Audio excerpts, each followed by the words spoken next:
Hello and welcome back, Tammy C's Altered Art. Thank you for stopping by. I'm just going to show you how to make this quick sympathy card, easy breezy card. So you need a 8.5 by 11 sheet of black paper. You're going to cut it so that it is 4.25 by 11, and that'll make 2 pieces.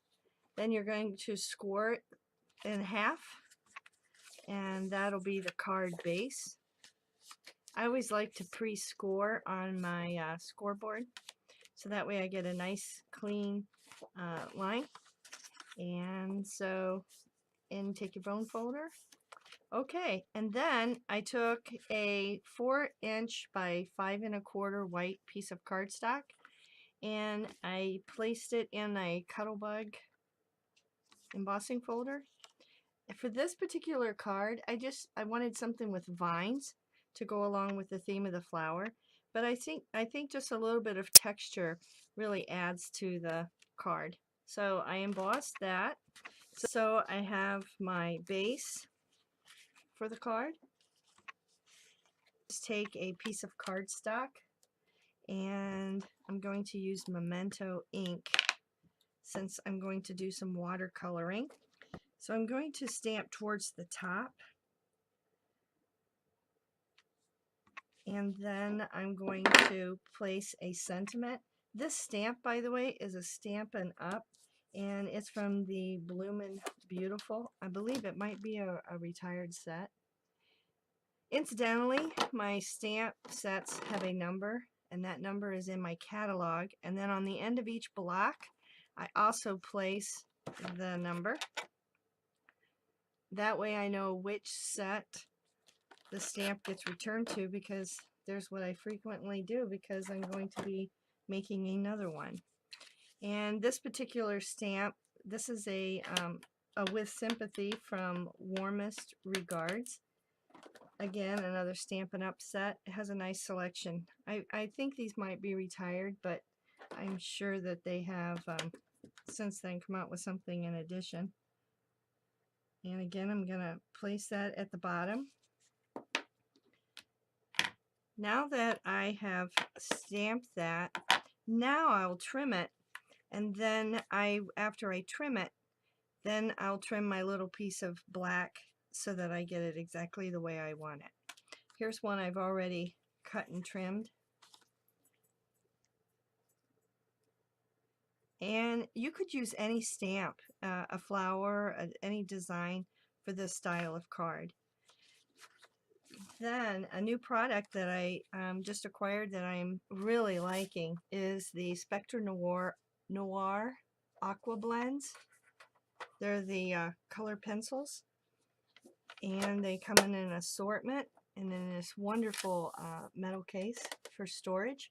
But I have selected for this particular card just a light yellow, and what I'm going to do is I'm just going to color haphazardly.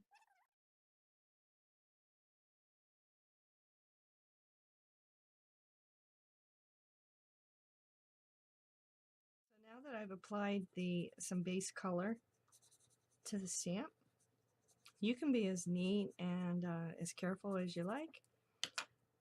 Then I'm going to place a darker color in the center. Just a little bit of water, and I tap that off and dry it off. And I'm just going to kind of spread that color around.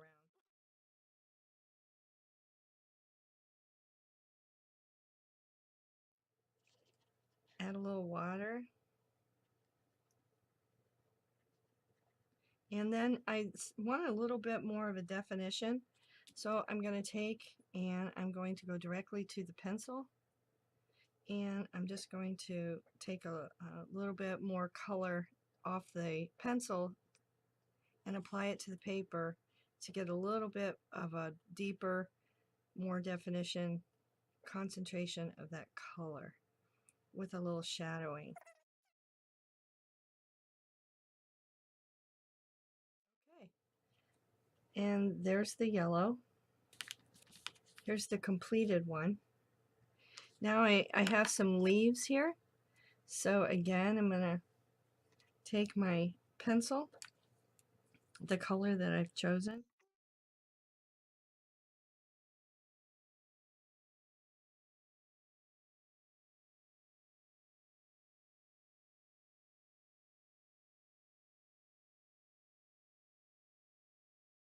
and move that color around just so it has a watercolor effect to it. And I see a little bit of a leaf peeping out here, and even if it's not, I'm going to make it into one. And then I'm going to get back onto the pencil, directly to the pencil. These pencils are so creamy.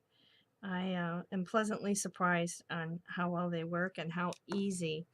They have been a lot of fun and a great way to color some of my artwork without having to be an expert.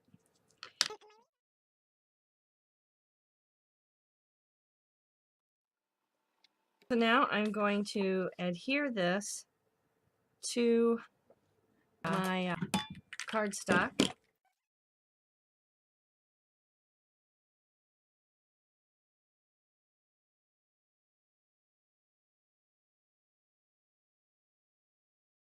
I realized I wanted to show you how I added a background and gave it a more of a watercolor effect.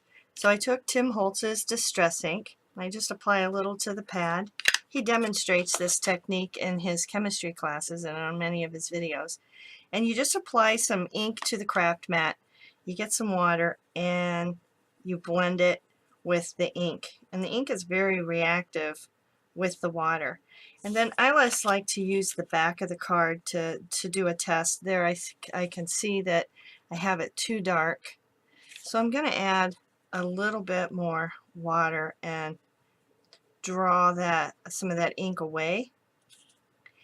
And again, I'm just using the back of the card and that's about the consistency, the color intensity that I'm looking for.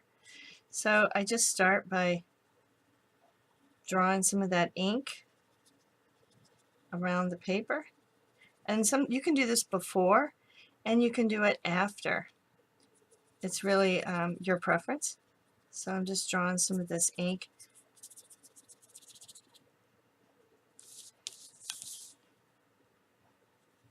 around, and it gives it a halo of color. And here I did it on the cards afterwards. And here's a completed card that I decided to do it on. So let me just show you how easy this is.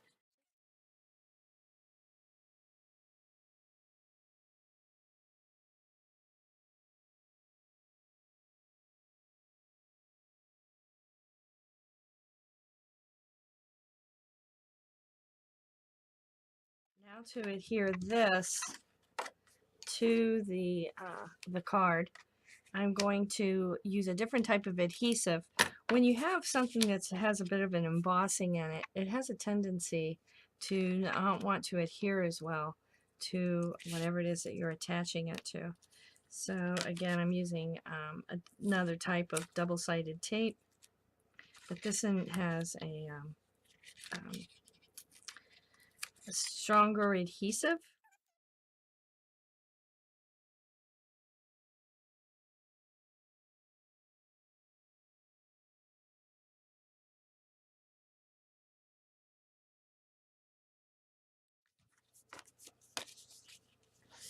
And place this on the front, and there you go. Remove the, and you could, before you adhere it, you could place some ribbon, and there's the card. I'd like to put a white front on in this because I'm going to write her a note. Anyways, thank you for visiting. I hope you enjoyed. Please give me a thumbs up or subscribe. Have a